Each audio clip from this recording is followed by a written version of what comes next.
Pemirsa, kawasan objek wisata Malioboro, Yogyakarta akan tetap buka saat malam tahun baru nanti. Semua kendaraan boleh melintasi destinasi favorit kota Jogja tersebut, namun tidak diperkenankan untuk berhenti. Para wisatawan dan masyarakat diperkenankan merayakan tahun baru di atas kendaraan mereka masing-masing guna menghindari kerumunan.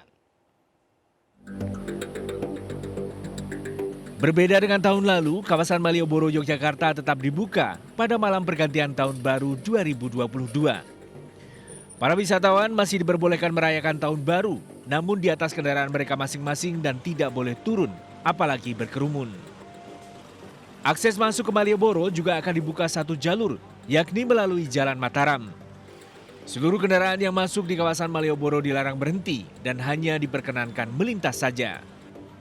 Larangan ini untuk mencegah kerumunan warga mengingat saat ini masih dalam situasi pandemi COVID-19. Petugas gabungan dari polisi, TNI, dan Satpol PP juga akan membuat barikade di sepanjang kawasan Malioboro untuk mencegah pengunjung turun dari kendaraannya. Tidak boleh ada mobil yang berhenti, naikkan penumpang, dan tidak ada. Nanti kita barikade dengan anggota untuk melakukan penjagaan di sepanjang jalur Malioboro, karena kalau sekali saja berhenti pasti akan untuk panjang. Kawasan titik 0 km khususnya di area sekitar Patung Singa yang biasanya menjadi tempat berkumpul merayakan tahun baru akan ditutup. Aparat kepolisian juga akan memberlakukan sistem pengalihan jalan atau rekayasa lalu lintas jika terdapat jalan yang padat oleh kendaraan. Dari Yogyakarta, Heru Trijoko, iNews melaporkan. Dan sudah bersama kami Wakil Wali Kota Yogyakarta, Bapak Heru Purwadi. Selamat sore, Pak Heru. Ya, selamat sore Mas Ajat. Baik, ini menarik ya, di saat beberapa kota lain mencoba untuk menahan mobilitas masyarakat di malam pergantian tahun, tapi Yogyakarta dengan Malioboro sebagai destinasi favorit ini tetap dibuka. Seperti apa mekanisme dan penerapan protokol kesehatannya, Pak Heru? Ya, yang pertama memang karakter Malioboro itu kalau kita tutup malah terjadi kerumunan. Seperti kita selama ini kan menutup kawasan itu setiap sore dan malam jam 6 sampai jam 9. Pada jam 6 sampai jam 9 itu malah terjadi banyak orang datang di sepanjang jalan, mereka juga bisa melakukan apapun. Jadi semakin kita tutup itu potensi terjadinya kerumunan semakin besar.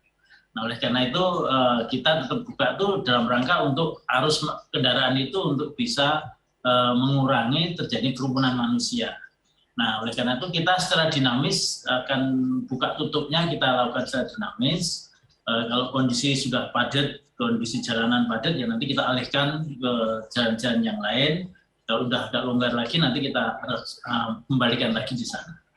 Baik. Dan yang kedua, kita kalau orang yang sudah masuk kawasan Malioboro, kita batasi hanya 2 jam, karena mereka harus scan ketika turun di Malioboro, dan setiap gate itu kan kita ada tempat untuk scan. Nah, di scan itulah kita nanti bisa mengetahui jumlah kapasitas orang, karena setiap gate kita batasi jumlahnya. Dan kita juga ingatkan mereka hanya bisa menikmati Malioboro 2 jam sejak mereka datang. Dan nanti akan kita notifikasi mengingatkan bahwa mereka sudah melampaui 2 jam misalnya.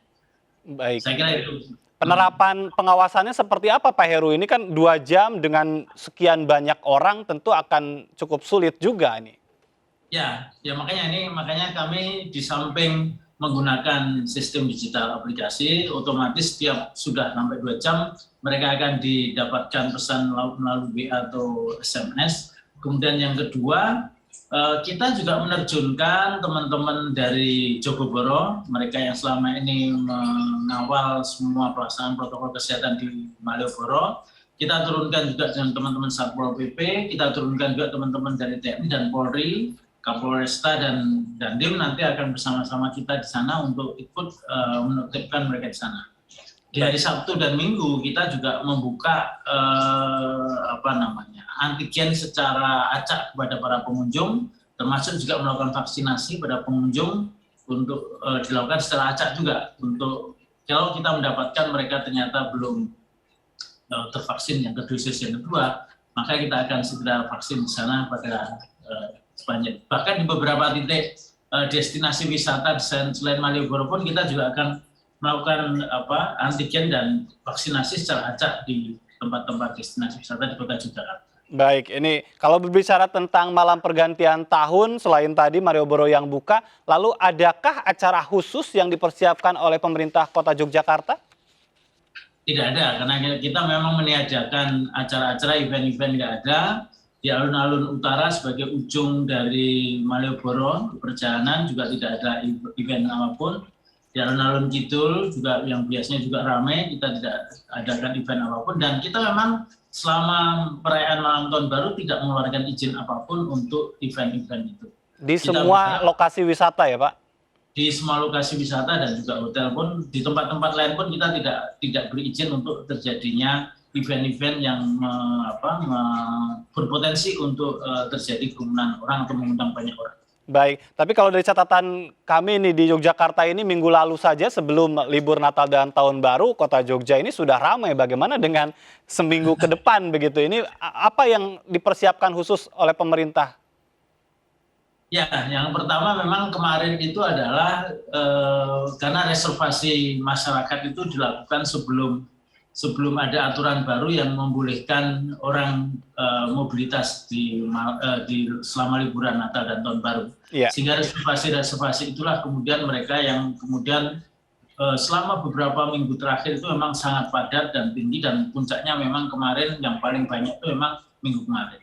Nah, kita untuk selama tanggal 24 ini sampai tanggal 26 ini memang agak landai, tetapi tetap tinggi, minimal 80% reservasi sudah didapatkan. Artinya potensi untuk penuh lagi ada, karena kebanyakan di masa pandemi itu masyarakat lebih banyak go show, artinya datang langsung pesan. Nah, kemudian di tahun baru ini kita juga sudah antisipasi. Makanya ini kami sudah mengumpulkan para pelaku industri pariwisata untuk bersama-sama komit dengan pelaksanaan protokol kesehatan, baik di destinasi wisata, baik di hotel, restoran, kafe, dan semuanya kita ajak untuk bareng-bareng menjaga agar kondisi ini sudah bagus. Vaksinasi yang sudah lebih dari 200% yang dilakukan pemerintah Kota Yogyakarta di Yogyakarta itu sudah menyangkut banyak orang, termasuk orang-orang yang datang pun sudah kita vaksin. Ini moga-moga tidak menjadikan lonjakan-lonjakan baru di dalam, meskipun ada Omikron dan segala macam. Makanya kami pun di wilayah pun juga sudah mengetatkan, di setiap RT RW pun kita sudah minta untuk melakukan cek kepada warga atau tamu yang datang dari luar kota atau dari luar negeri yang datang ke Kota Yogyakarta, apakah sudah lengkap vaksinasinya atau mempunyai persyaratan antigen yang diperlukan kalau mereka melakukan perjalanan antar kota. Jadi ini sebenarnya kami sudah melakukan upaya sebanyak mungkin, termasuk bis-bis yang datang pun kami kan tidak bisa mereka langsung datang. Dia harus datang dulu di Terminal Giwangan untuk kita periksa semuanya, apakah semuanya sudah vaksin atau belum. Kalau belum vaksin, itu ada beberapa yang belum vaksin, kita minta untuk tidak masuk Kota Yogyakarta untuk balik lagi. Jadi kita pun juga harus kendaraan angkutan umum wisata pun kita seleksi, mereka yang membawa penumpang yang tidak vaksin tidak kita izinkan masuk. Baik. Pak Heru, adakah sanksi tegas untuk pelaku wisata atau juga wisatawan yang melanggar ketentuan yang sudah ditetapkan oleh pemerintah daerah? Ya, kalau instruksi yang kita miliki, aturan-aturan yang ada itu sanksi paling berat adalah mencabut izinnya. Tetapi saya melihat teman-teman tuh sangat antusias untuk menjalankan protokol kesehatan, karena kita satu, vaksinasi sudah lengkap di Kota Yogyakarta, sudah sangat tinggi. Kemudian juga mereka tidak ingin apa yang sudah mereka nikmati hari-hari ini dengan menjalankan protokol kesehatan, semua wisatawan juga dijaga protokol kesehatannya, dan aktivitas pun bisa dilakukan. Nah, kalau mereka sampai melalaikan atau tidak menjalankan protokol kesehatan yang baik, saya kira itu suatu blunder yang akan berakibat besar. Dan teman-teman pelaku industri pariwisata sangat sadar itu. Sehingga saya yakin percaya mereka akan melakukan sepenuh hati untuk menjaga agar Yogyakarta tetap kondusif untuk pelaksanaan pariwisata. Baik, Pak Heru, kita tahu bahwa Yogyakarta ini kota yang bikin kangen semua wisatawan. Apa yang bisa Anda sampaikan untuk mereka yang akan libur Natal dan Tahun Baru di Kota Jogja? Ya, memang di masa-masa libur ini kita senang bisa ketemu dengan keluarga, saudara, teman. Tapi tolong teman-teman dan keluarga yang ada di Jogja atau di lingkungan sekitar Jogja, itu mari kita lindungi bersama-sama dengan cara kita datang ke Jogja dalam kondisi sehat, sudah vaksin 2 kali, usahakan ketika berkunjung ke keluarga, berkunjung ke teman, berkunjung kemanapun, kita sudah sehat. Artinya orang yang kita datangi pun juga akan terlindungi dan kita pun juga akan dilindungi oleh para tamu-tamu yang akan datang. Jadi mari kita bareng-bareng menjaga, melindungi dan menyelamatkan satu sama lain.